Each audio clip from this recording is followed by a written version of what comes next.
these nutrient deficiencies compound over time, because if you don't have the amino acids being cleaved off the meats to produce muscle mass, that also creates a big problem. So nutrient deficiency, and we could go any direction you want with this. Even vegetarians, vegans, we could talk about the deficiencies there and how they're going to have trouble with muscle mass.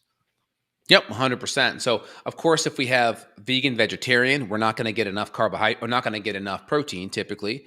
Or if we get enough protein, right? Let's look at the combination of rice and beans, which is a pretty common one. Well, you end up getting 70 grams of protein to 15 grams or so of carbohydrate. So you get a lot of carbohydrate. Now, if you're not that active or you're more insulin resistant, most people are going to need probably a minimum of half their body weight in ounces of protein. So if you're like 200 pounds, that's 100 grams of protein. Well, do the math. If you're getting 15 to 20 grams of protein per 70, 75 grams of carbs, that's, 75 times 5, you're looking at like 350 to 400 grams of carbohydrate. Now, obviously, you can fix some of that by doing like a protein shake, like pea protein or hemp protein. You can fix some of that.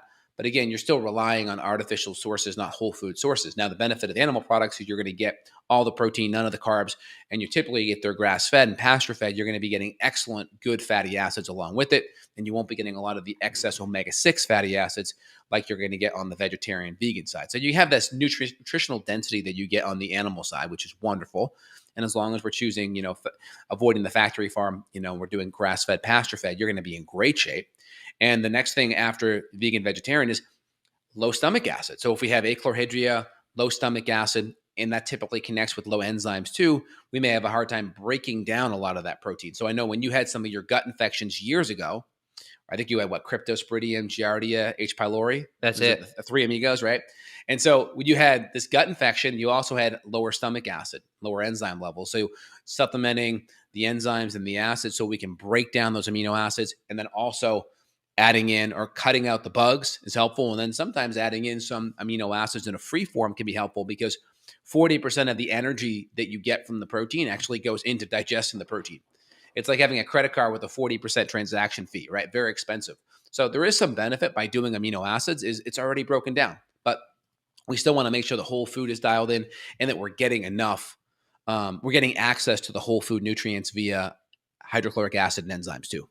Yep. All right. Moving on to another cause here. And this is inspired by a comment here from Teresa. She said that she has muscle wasting from mycolitis. So we could just say any gut issue, and that would include autoimmune gut issues, right? So colitis, or what's called pancolitis, would be the whole colon, even celiac, Crohn's. I mean, any of these autoimmune gut issues, oftentimes that's going to create a lot of muscle wasting. That ties directly into what we just said, though, which is nutrient deficiencies and infections. A lot of these people with major gut issues like this, there's usually a trigger. Now, in the case of like celiac, obviously, that may or may not have a parasite infection involved, but this is still part of the equation, and we can use gut healing nutrients to work on this. You can put some of this stuff into remission, but what I don't want people to do is like eat clean all week and then they go eat garbage on the weekend. Correct. Yep. No, 100%.